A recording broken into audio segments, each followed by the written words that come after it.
June Kim sat by the large window of his luxury space home, looking down at the blue and green earth below. At 62 years old, his hair was gray, his face lined with wrinkles, but his eyes were sharp and cold. He owned 5 big ships that carried goods between Earth and Mars, making him very rich. But June was not happy. He lived alone in his big home that floated in space, with only robots to serve him. Today, that would change. The space station managers had told him they could not send any more robots. Instead, they would send a human to clean his home and cook his meals. June did not like this idea.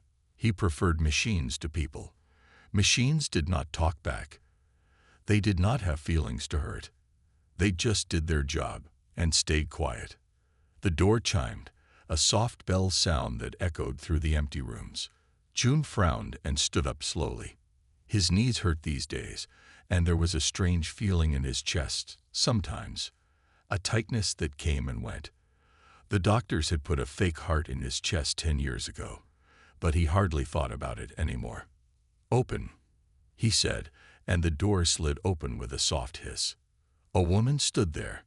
She was tall, with dark skin and short black hair. She wore the simple gray uniform of space station workers, with a small patch that showed she worked in home services. Her smile was bright and professional. "Good morning, Mr. Kim. I'm Amara Wilson, your new residential service worker," she said, bowing slightly. "I'm here to help with cleaning, cooking, and any other household tasks you might need." June looked her up and down, his lips pressed into a thin line. He had hoped they would send someone from Korea, or at least someone Asian. He did not say this out loud, but his eyes said it clearly. "Fine," he said shortly. "Come in." Amara stepped inside, her eyes taking in the large living area. June's home was one of the biggest private quarters on the station, with real wood furniture brought up from Earth at great cost. The walls were lined with glass cases holding old things, masks from Africa, small statues, tools and jewelry, all carefully lit to show their beauty. "Your home is beautiful," Amara said. "Those artifacts are amazing. Are they from Earth museums?" June turned to her with surprise. Then his face hardened again. "They are from my private collection. Do not touch them. They are very old and very valuable." "Of course, sir," Amara said, her smile never faltering. "I have experience with delicate items. Before I came here, The cleaning supplies are in this closet," June interrupted, pointing to a door in the wall. "The kitchen is through there. I expect breakfast at 7 o'clock each morning, lunch at 13 o'clock, and dinner at 19 o'clock. I like Korean food. Can you cook Korean food?" "I know some basic," Amara began. "Never mind," June cut her off again. "There are recipes in the kitchen computer. Just follow them exactly. Do not try to change them or add your own ideas." Amara nodded, her face still calm and professional. "Yes, Mr. Kim. Is there anything else I should know about your preferences?" June walked back to his window seat. "Clean everything every day. Do not talk unless I ask you a question. Do not play music or make noise while you work. Your hours are from 7 o'clock to 20 o'clock, with 1 hour break for your own lunch. You will have your own small room there." He pointed to a door in the corner, a tiny space that was meant for storage, but had been quickly converted into living quarters. "Thank you, Mr. Kim. I'll do my best to make you comfortable," Amara said. June did not answer. He turned back to look at Earth, dismissing her without a word. He heard her soft footsteps as she went to the cleaning closet and began to prepare for her work. *****. By the end of the first week, June had found many things to complain about. The rice was too soft. The floor was not shiny enough. The windows had streaks. His clothes were not folded correctly. Each time, Amara would listen carefully, apologize, and fix the problem. But June could see that she was good at her job. Too good. It made him angry that he could not find real mistakes to point out. One morning, as Amara served his breakfast, June watched her carefully placing the small dishes of food on the table. Her movements were precise and careful. "Where are you from?" he asked suddenly. Amara looked up, surprised by the question after days of silence. "I was born in Kenya, sir, but I lived in the African Coalition for most of my life." June grunted. "Why come all the way up here to clean houses? No jobs for your kind down there." Amara's hands paused for just a moment, then continued setting the table. "I'm working to save money for my studies, sir. The pay is better here than on Earth." "Studies?" June laughed harshly. "What would you study?" "Medical technology," Amara said simply. "I have previous training." June laughed again. "I doubt that very much," he said, picking up his spoon. "The porridge is cold today." It wasn't cold. Amara had just brought it from the kitchen, but she only said, "I'm sorry, sir. I'll reheat it right away." As the days passed, June became more and more difficult. He started leaving things out of place on purpose, dropping clothes on the floor instead of in the laundry basket. One day, he spilled his soup on the clean floor and called Amara to clean it up. "Sorry," he said, not sounding sorry at all. "My hand slipped." He watched her get down on her knees to wipe up the mess. Amara said nothing, but he saw something flash in her eyes. Not anger, exactly. Something else. Pity, perhaps. The thought made him even angrier. That night, after Amara had gone to her small room, Jung sat at his computer and typed a message to the station management. "The new cleaning woman is not satisfactory," he wrote in Korean. "Her work is sloppy and she is too slow. Also, she has been touching my artifacts without permission. Send someone else." He smiled as he sent the message. Let her deal with that, he thought. The next day, station management replied that no other workers were available and that Amara had excellent reviews from previous employers. They suggested he give her more time to adjust to his preferences. June was reading this reply when Amara arrived for work. She bowed politely as always and went straight to the kitchen to start breakfast. June watched her, frowning deeply. Had she heard about his complaint? If she had, she showed no sign of it. As the days went on, June began to notice things. Despite his rudeness, Amara was always on time. Despite his complaints, she always tried to improve. Once, when he was pretending to sleep in his chair, he saw her carefully dusting his artifacts, her hands gentle and respectful. She seemed to know exactly how to handle the delicate items. And sometimes, when she thought he wasn't looking, she would pause and look at one particular mask from West Africa, her face showing a deep understanding of its significance. It bothered him, this care she showed. It bothered him that she would not react to his rudeness with rudeness of her own. It would be easier if she would shout at him or break something. Then he could dismiss her as everything he expected her to be. One evening, as Amara was preparing to leave for the day, Jun felt a strange pain in his chest. It had been happening more often lately, a sharp squeeze that took his breath away for a moment. He pressed his hand against his artificial heart and took a deep breath. "Are you all right, Mr. Kim?" Amara asked, noticing his discomfort. "I'm fine," he snapped. "Mind your own business." Amara hesitated. "If you're having chest pain." "I said I'm fine," Jun shouted. "Go to your room, or better yet, go back where you came from." Something flickered in Amara's eyes then, not anger, but concern. She nodded once and turned away, heading to her small room.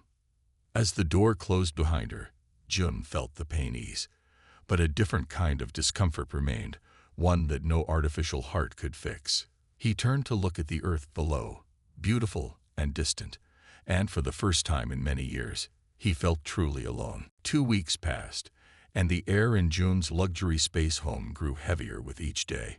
Jun found new ways to make Amara's work harder. He would use 3 cups for one drink, leaving them in different rooms. He would wear clean clothes for just minutes, then throw them in the laundry. Once, he even tracked mud from his small plant room all through the house, watching with cold eyes as Amara spent hours cleaning it up. "You missed a spot," he would say, pointing to a perfectly clean area. Or, "This doesn't smell right." About food that was cooked exactly as the recipe said. Worst of all, he refused to call Amara by her name. "Girl, bring me water," he would say. Or, "Cleaner, this window is dirty again." Each time, Amara would answer calmly, "Yes, Mr. Kim," and do what he asked without complaint.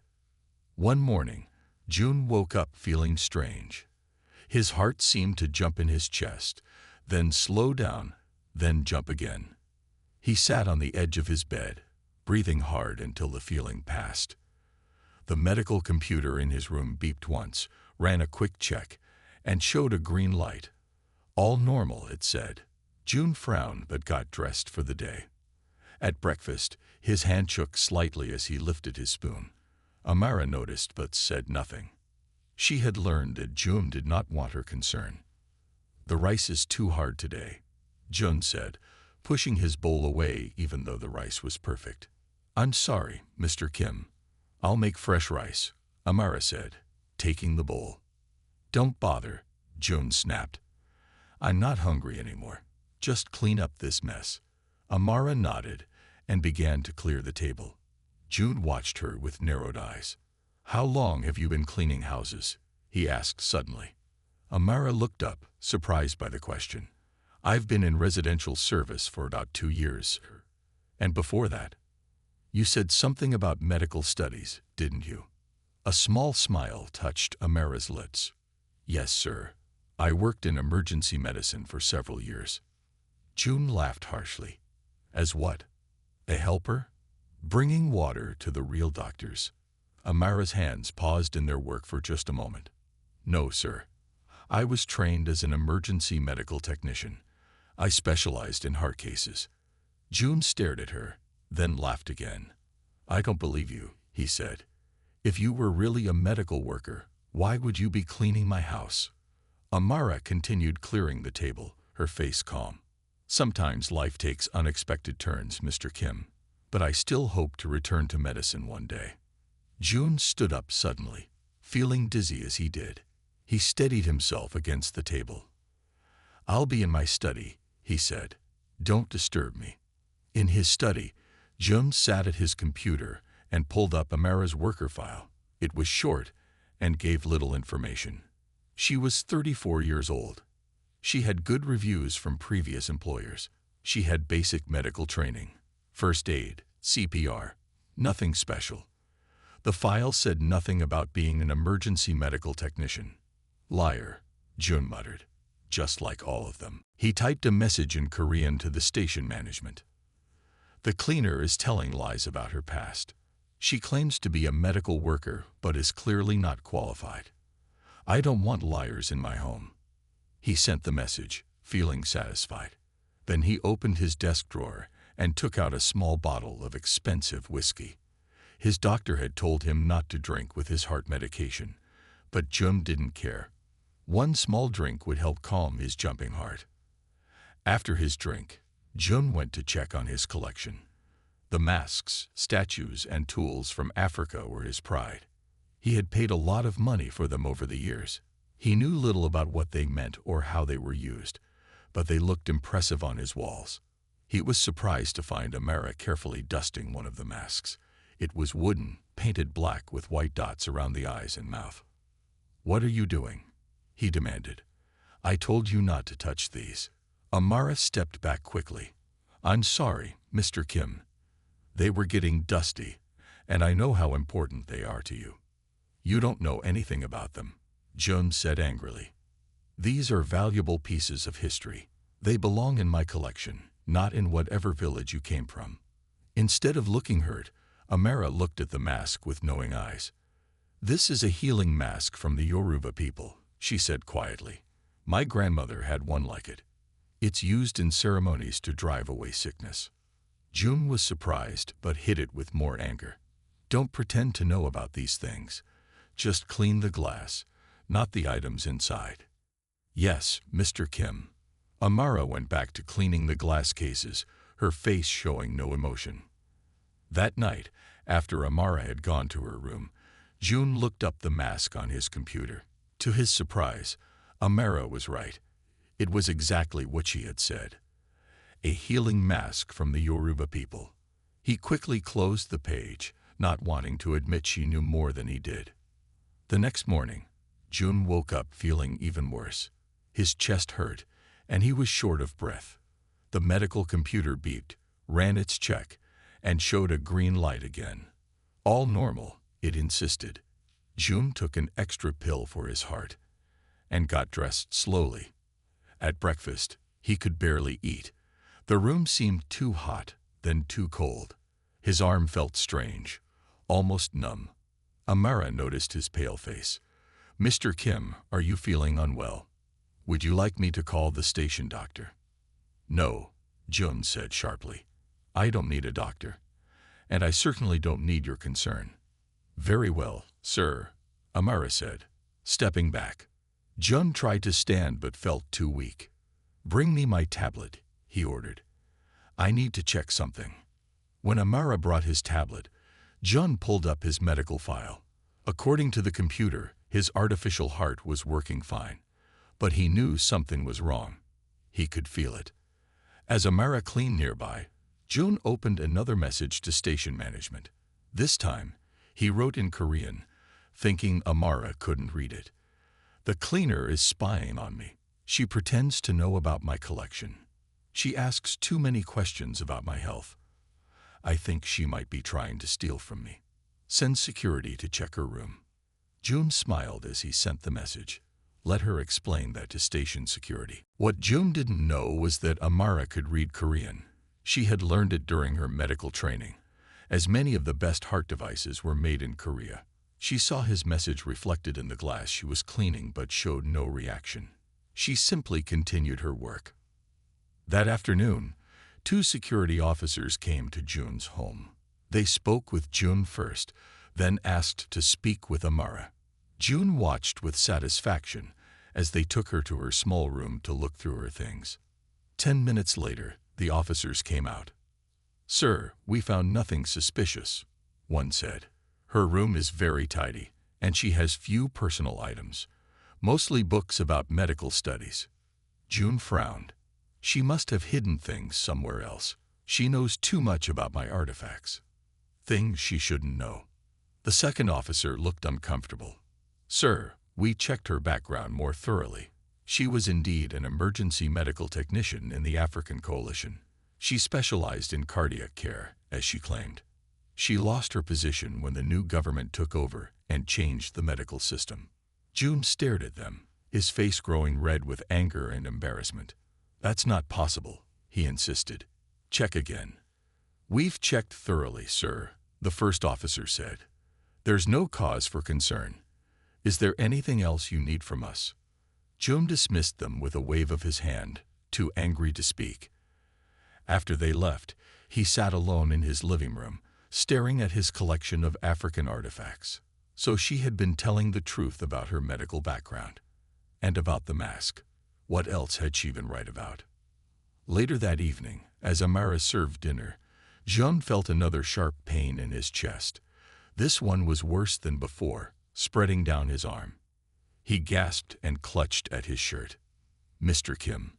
Amara's voice seemed to come from far away. "Mr. Kim, are you all right?" June tried to answer but couldn't find the words. The room was spinning around him. The last thing he saw before everything went dark was Amara's face, her expression changing from concern to focused determination as she reached for him. June fell to the floor with a heavy thud. His eyes were closed, and his face had turned a scary gray color. Amara dropped the dinner plates and rushed to his side. She quickly pressed her fingers to his neck, checking for a pulse. It was there, but weak and jumping in a way that worried her. "Mr. Kim, can you hear me?" she called, gently tapping his face. No answer. Amara looked up at the ceiling. "Computer, medical emergency. Call station medical services." The house computer made a strange buzzing noise. "Error. Medical alert system offline. Maintenance scheduled for tomorrow." What? Amara couldn't believe it. "Override. Emergency code. Error.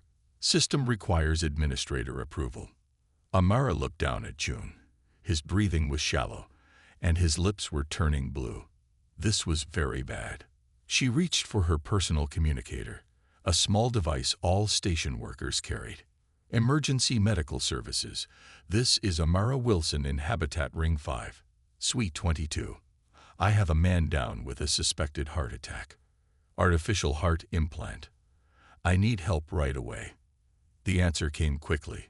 Ms. Wilson, we have a security lockdown drill in progress.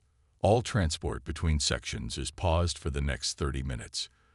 Can you keep the patient stable until then? Amara wanted to scream. 30 minutes was too long. June could die in that time.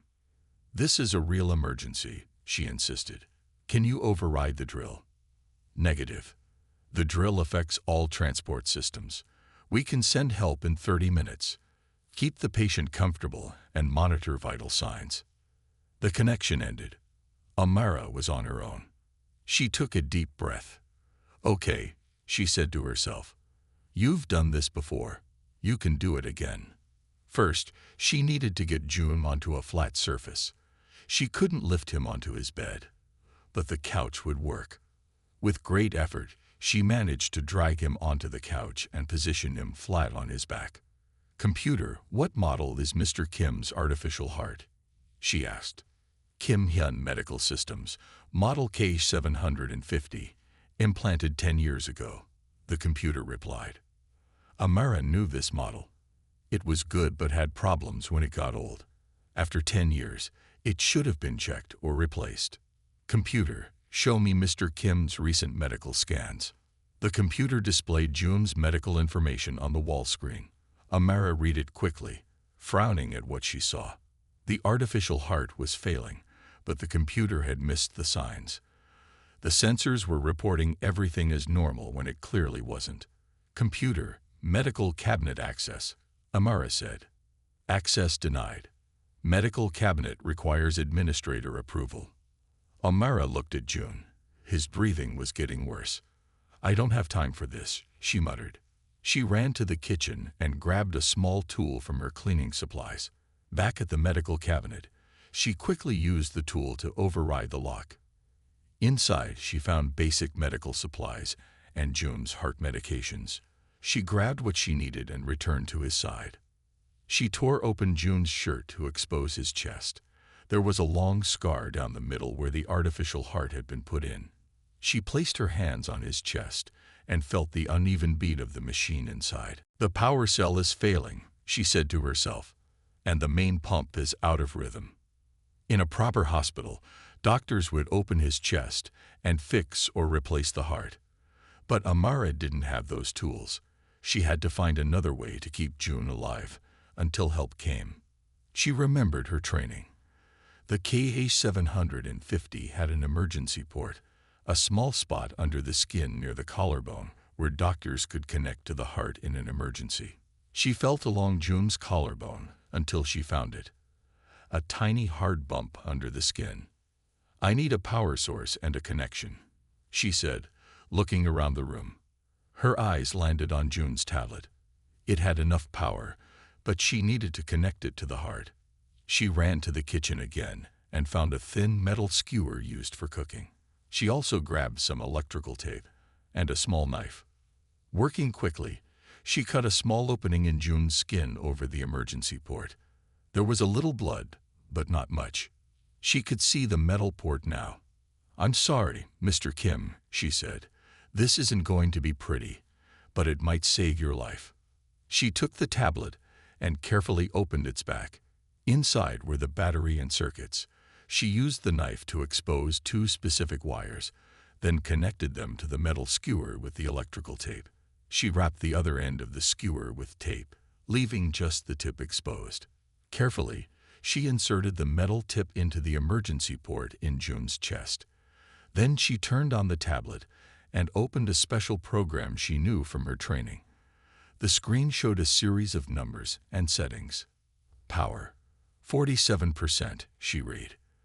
That's why you're shutting down, Mr. Kim. She adjusted the settings on the tablet, sending a steady flow of power to the artificial heart.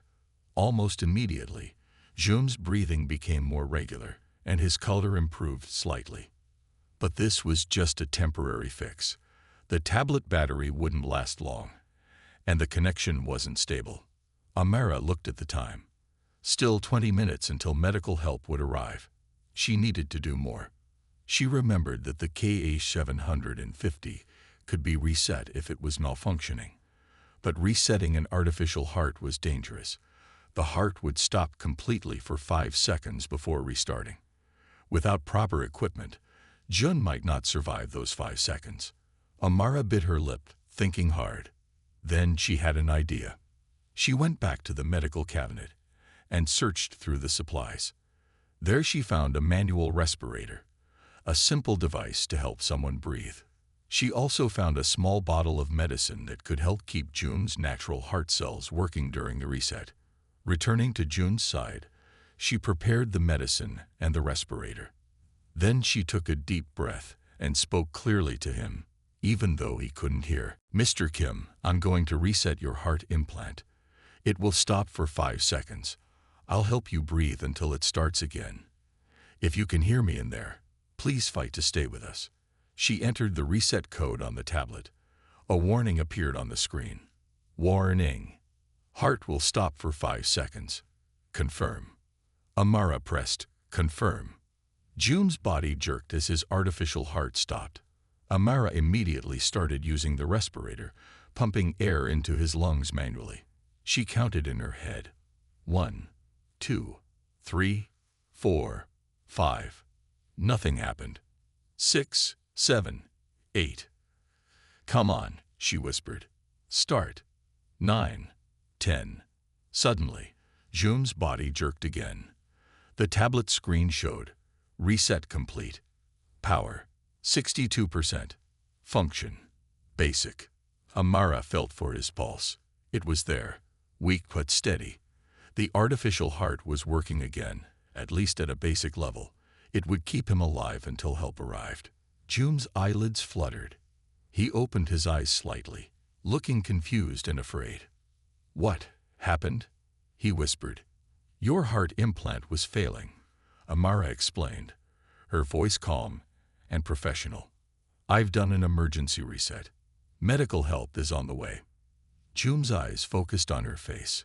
For the first time, he really saw her, not as a cleaner or a person to be dismissed, but as someone with skill and knowledge. Someone who was saving his life. "You know about hearts?" he managed to say. "Yes," Amara said simply. "I was a cardiac emergency specialist in Nairobi for 8 years. Jun's eyes widened slightly. Then he noticed the makeshift connection from his chest to the tablet. "What is this?" "It's a power bridge from your tablet to your heart implant," Amara said. "Not pretty, but it works." To her surprise, a small smile appeared on Jun's pale face. "Clever," he whispered. Just then, Amara's communicator beeped. "Ms. Wilson, medical team is on the way. Lockdown drill ending early. ETA 3 minutes. "Thank you," Amara replied. "Patient is stabilized but needs immediate transport to medical bay." She turned back to Jun. "Help is coming. Just stay with me, okay?" Jun nodded weakly. "I thought you were just a cleaner," he said.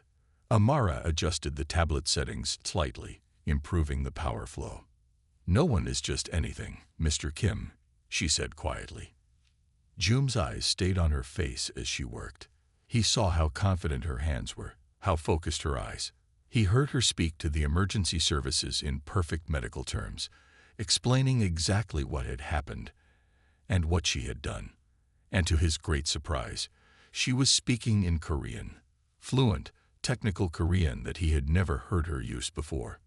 "Artificial heart model K750, power cell failure and arrhythmia," she was saying. "Emergency reset performed with manual respiration support during the dead time. Patient is now stable but requires immediate intervention." Before Jun could process this new information, the door slid open and medical staff rushed in with equipment and a stretcher. They looked at Amara's makeshift heart connection with amazement. "You did this one doctor asked. Yes, Amara replied. The emergency port was accessible, and the tablet provided enough power to stabilize him. That's remarkable, the doctor said. We need to get him to surgery right away, but you've definitely saved his life. If the heart had fully failed, they didn't finish the sentence. They didn't need to. June understood what they meant. Without Amara, he would be dead. As they prepared to move him onto the stretcher, June reached out weakly and caught Amara's hand. Thank you, he whispered. Amara. It was the first time he had used her name. June opened his eyes slowly. A white ceiling came into focus above him. He was in a bed with clean white sheets. Strange machines beeped softly around him. He was in the space station's medical bay. His hand moved to his chest. There was a new bandage there. He could feel a steady, strong beat under his fingers, not jumping or slowing like before. Good morning, Mr. Kim, a voice said.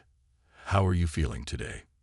June turned his head to see a doctor standing by his bed, checking the machines. Better, June said, his voice rough from sleep. What happened to me? The doctor picked up a tablet and looked at it. Your artificial heart was failing. The power cell was almost dead, and the main pump was not working right. We had to replace the whole unit. He looked at June with serious eyes. You're lucky to be alive, Mr. Kim. If your homeworker hadn't acted so quickly and skillfully, you would have died before our team could reach you. June remembered flashes of what had happened, falling to the floor, waking up on the couch with Amara bending over him. The strange connection she had made between his tablet and his chest. Where is she? June asked. Amara. Ms. Wilson. She's been here every day checking on you, the doctor said. But we made her go home to rest today. She hardly left your side for the first 3 days. 3 days. June was shocked. I've been here for 3 days. 5, actually, the doctor corrected him. You were in surgery for the first day, then in deep sleep for recovery. This is your first fully awake day. June lay back against his pillow, trying to process this information. 5 days gone from his life, and Amara had stayed with him for most of that time, even after how badly he had treated her. Later that day, when June was sitting up in bed eating a light meal, the door to his room slid open. Amara stood there, looking tired but smiling when she saw him awake. Mr. Kim, she said, bowing slightly. I'm glad to see you're feeling better. June put down his spoon. For the first time in many years, he felt a strange feeling in his chest that had nothing to do with his artificial heart. It was shame. Amara, he said, please come in. She walked to his bedside, standing straight and calm as always. The doctors tell me you saved my life, June said quietly. I just did what I could until the medical team arrived. Amara replied. No, June shook his head. The doctor said I would have died without your help. He also said something else that surprised me. June looked up at her. He said you used to be the head of emergency medicine at Nairobi Orbital Medical Center. Is that true? Amara nodded. Yes, I was there for 6 years before the political changes. And you specialized in cardiac implant technology. Yes, she said. Especially the models from Korean companies. They are the best. June looked down at his hands. So everything you told me was true. And I. He couldn't finish the sentence. It's okay, Mr. Kim, Amara said. You didn't know me. That's no excuse, June said firmly. I treated you badly because of how you look. I didn't want to know the truth about you. I just wanted to believe what I thought I knew. They were quiet for a moment. Then June asked, why did you stay here with me? For 3 days, the doctor said. Why would you do that after how I treated you? Amara's face softened. Because that's what doctors do, Mr. Kim. We take care of people, even difficult ones. She smiled a little. And perhaps because I understand what it's like to lose everything and be alone. June's eyes widened. How did you know? The pictures in your home, Amara said. A wife and daughter, but they're old pictures, and you never have visitors. I could see the sadness in you. It often comes out as anger. June turned to look out the window at the stars. They died 12 years ago. My wife Jin and my daughter Yun. Their ship was lost on the way to Mars. I was supposed to be with them, but I stayed behind for a business meeting. His voice broke a little. I've been alone since then. Amara sat down in the chair next to his bed. I'm sorry, she said simply. After they died, I became angry at everyone. Jun continued. I pushed people away. I focused only on making money and collecting things that couldn't leave me. He looked at her. But things don't fill the emptiness, do they? No, Amara agreed softly. They don't. 2 weeks later, Jun was released from the medical bay. Amara helped him back to his home, which she had kept clean during his absence. He moved slowly, still recovering from the surgery. As they entered, Jun looked around as if seeing his home for the first time. The glass cases with the African artifacts seemed cold and empty now, just things behind glass. Would you tell me about them? He asked suddenly, pointing to the cases. The masks and statues. What do they really mean? Amara looked surprised, then pleased. I would be happy to tell you what I know, she said. Over the next week, as June continued to recover, something changed in his home. The cold silence was replaced by conversation. June asked questions, and Amara answered. She told him about the healing masks and their ceremonies. She explained the meaning of the patterns on the statues. One evening, June asked about her life in Nairobi. What happened? Why did you have to leave? Amara's face grew sad. There was a change in government. The new leaders didn't want doctors who had trained in the old system. They took away my license to practice medicine. Many of us lost our positions. I came to the space station because they needed workers, and the pay is good. I'm saving to get recertified in Earth orbit medicine, but it's expensive. June nodded thoughtfully but said nothing more that night. The next morning, June asked Amara to help him to his office. There he sat at his computer and began typing while she cleaned nearby. Amara, he said after a while, could you come here, please? She put down her cleaning cloth and walked over. I want to show you something, June said. He turned his screen so she could see it. It showed a document with her name at the top. What is this? She asked. It's a scholarship, June explained, in your name. For displaced medical professionals seeking recertification in Earth orbit jurisdictions. I funded it with 5 million credits, enough for 50 doctors to get recertified. He looked up at her. You will be the first recipient. Amara stared at the screen, unable to speak. Her hand went to her mouth in shock. I can't take credit for this idea, June continued. A doctor in the medical bay mentioned that many excellent medical workers from Earth can't practice in space because of certification issues. It seemed like a waste of talent and training. He paused. Especially when those talents save lives. Tears filled Amara's eyes. Mr. Kim, I don't know what to say. You've said enough by your actions, June replied. And please, call me June. June, she said, testing the name. Thank you. June wasn't finished. He stood up slowly and walked to the wall of glass cases. I've also been thinking about these, he said, gesturing to his collection.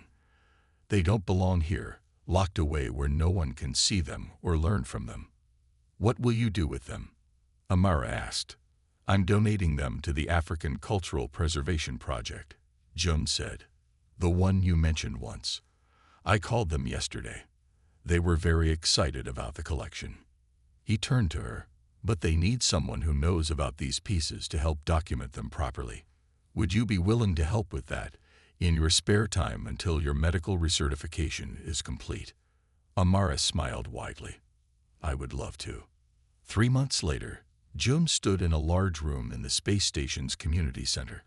Around him, people gathered to look at the African artifacts, now beautifully displayed with informative descriptions beside each piece. Many of the descriptions noted the item's healing or medical significance. Nearby, Amara spoke to a group of students, explaining the history of a ceremonial mask. She wore a professional outfit now, not a cleaner's uniform. Around her neck hung a medical badge with her name and new title, cardiac specialist. June watched her with a smile.